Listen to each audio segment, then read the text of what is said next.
দেখুন আমরা এসেছি শিরাদার মান মন্দির, মান করেছিল মানভঞ্জন মন্দির। তা মন্দিরে যাওয়ার পথে রাস্তাটা দেখো একটু, চারদিকে তমাল বনে ঘেরা।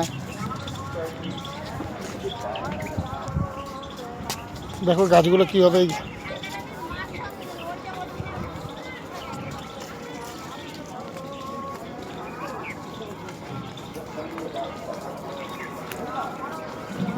গাছে দেখুন।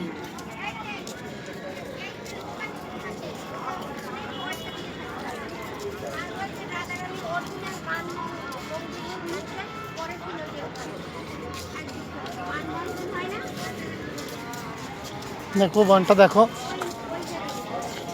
এটা নিদুবন না, কিন্তু আবার ভেবো না যে নিদুবনের ছবি আমি করছি তোমাদের। এটা হচ্ছে মানভঞ্জন তামাল বন। এটা তমাল বন। জানো তো তমাল তো সামান্য নয়। কৃষ্ণের আশ্রয়, এখানটায় মান করতো শ্রীমতী রাধারানী শ্রীকৃষ্ণের জন্য। দেখো ওই যে আসতেছে